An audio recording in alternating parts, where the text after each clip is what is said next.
Dick Martin, po përmes një sharatani, një bufoni, ka vdekur tani, u rrotullofta aty ku është, se nuk i uroj asnjë gjë. Rama tha... Çfarë tha Rama?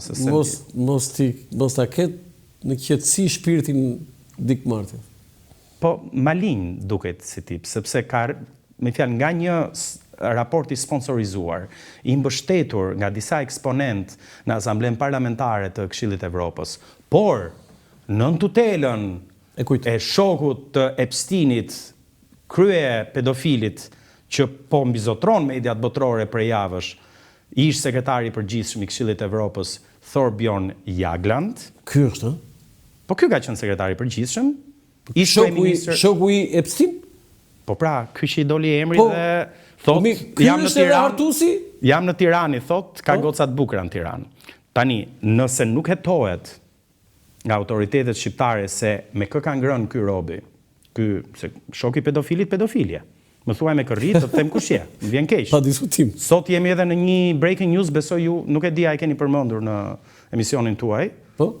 Ish princi Andrew Mountbatten është arrestuar, vllai i mbretit. Është nën arrest policor në Britaninë e Madhe, në Angli. Britani. Në këtë moment që ne po flasim, policia është duke kontrolluar ambientet në Windsor, në kështjellën e Windsorit, edhe në ish rezidencat e ish princit Andrew. Britani, djalit të Elizabetës, vllait të Charlesit, të tretë, një minutë, shokut të Epsteinit, pjesë e grupit të shokëve të Jaglandit. Tani, Jagland, do të thua ti që është një nga iniciatorët e këtij, po them... Një nga mbrojtësit, le të themi... E Dick Martin? Po patjetër. E raporti Dick Martin? Dick Martin filloi një raport në mekanizmat e Këshillit Evropës. Unë shkoja shpesh në ato vite në Këshillit Evropës. Kjo është votuar me sa mbaj mundun në Asamblen Parlamentare, ajo që quhet PACE, Asamblea Parlamentare e Këshillit Evropës. Dhe Jagland ka qenë sekretari i përgjithshëm, pra drejtuesi, lideri i Këshillit Evropës me 2 mandate.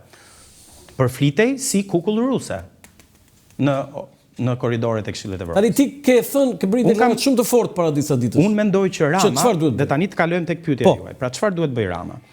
Rama, dhe unë mund t'ju them sot që unë do t'i shkruaj zyrtarisht Ministrisë Jashtme dhe Komisionit për Evropën dhe Punët e Jashtme në Kuvend. Në cilësinë e ish deputetit dhe e një qytetari dhe në gjitha pozicionet që unë kam pasur. Dakor, në cilësinë e ish zëvendësit Ministrisë Jashtme dhe të ish zëvendës kryetarit të Komisionit Jashtëm. Po, zëvendës kryetarit të Komisionit Jashtëm. Dhe do kërkoj që të nisin bisedimet në parlament, ndoshta për të thritur edhe ministren e jashtme në komision parlamentar, për të identifikuar një listë me të gjithë eksponentët e huaj që kanë marrë pjesë që në sponsorizimin, në diskutimin, në mbështetjen, në votimin e raportit Dick Martin, duke përfshirë këtu edhe Thorbjørn Jagland, ish sekretari i përgjithshëm i Këshillit Evropës, ish kryeministër, ish ministër i jashtëm norvegjez, ish kryetari i Komitetit Nobel, është një turp i vërtet, për t'i shpallur këta persona non grata. Non grata? T'i shpallur shteti shqiptar? Në mungesë të një hetimi, një minutë, unë mendoj që autoritetet shqiptare duhet hetojnë njerë Jagland. Çdo deklarat e një eksponenti që është lidhur me Epsteinin janë hapur hetime. Jagland sot që flasim është nën hetim për korrupsion në Norvegji prej deklaratave dhe lidhjeve që kanë dalë me Epsteinin. Pra, gjithë trumbullari është Epsteini, Jeffrey Epstein. Këta kanë qenë pjesë e një rrjeti pedofilie, por nuk po akuzohen për pedofili. Po akuzohen për shitje sekretesh dhe informacioni shtetëror. Andrew është sot nën arrest, sepse kur ka qenë në detyrë si i dërguar i posaçëm për tregtin i qeverisë britanike, jo si princ, ka shkëmbyer informacione shtetërore me Jeffrey Epstein. Dhe sot unë mendoj që Rama kërkoj ndjes sa po na ofrohet ambasadori Roland Bimov. Përshëndetje, faleminderit që erdhët zoti ambasador. Faleminderit për ftesën dhe ndjes për vonesën.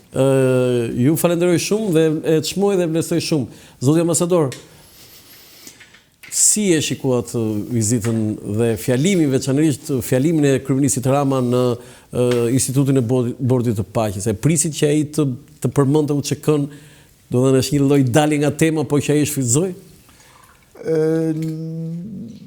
Nuk ishte krejt e papritur, ndoshta nuk mund të themi që e pristim që do të ndodhte kështu, po brenda karakterit dhe rrethanave ishte një gjë e pritshme, domethënë, që edhe mund të përmendej si shqetësim i Shqipërisë dhe i shqiptarëve, dhe mjeshtria në këtë rast ishte vendosja në kontekstin e asaj gjës që zotëria në fjalë, iniciatori i gjithë kësaj gjë, zoti Trump, presidenti, është vetë viktim e përzierjes politikës me drejtësi dhe drejtësisë me politikën. Dhe nëse e vut re dhe zoti Rama këtë narrativ kapi, këtë kundërshtim kapi.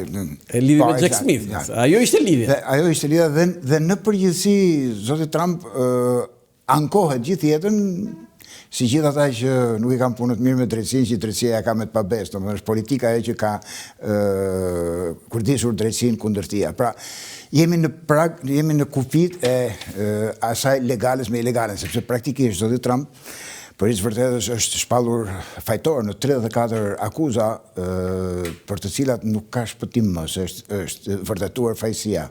Po ndërkohë ka dhe me 10 raste, siç është rasti BBC-s që është në gjyq, apo raste tjera që ka fituar gjyqet sepse i kanë rënë me qafë pa të drejtë. Pra, ka material si nga një këndvështrim dhe nga këndvështrimi tjetër, dhe ishte një terren krejt i përshtatshëm për zotin Rama, dhe aq më tepër që kemi të bëjmë një mjeshtër të marrëdhënieve me publikun. Këtu hyn pasaj Rafi hyn edhe te pjesa ime, sepse tema ime doktora Turus ka qenë komunikimi politik i kryeministrave 91-2017. Zoti ambasador, është një punë ekselente dhe komplimente realisht. Faleminderit. Zoti ambasador, tekstualisht Rama tha, zoti president, le të bëjmë diçka përpara se gjërat të këqija të ndodhin.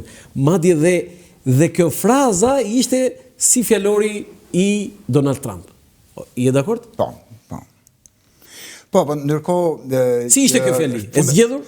E zgjedhur patjetër, por s'fund e krye marrëdhënie me publikun. Domethënë e gjithë shfaqja, ishte një shfaqje e përsosur, që na pëlqen shumë, me siguri edhe në Kosovë është pëlqyer shumë, dhe do mbahet mend për ca kohë, por ama çfarë rezultati do të prodhoj, kjo mbetet për të parë. Ky është the day after, këtu është gjithmonë. Ndoshta asnjë gjë, po gjithë ne mund të jetojmë edhe me fjalimin bombastik të kryeministit Rama në Këshillin e Evropës,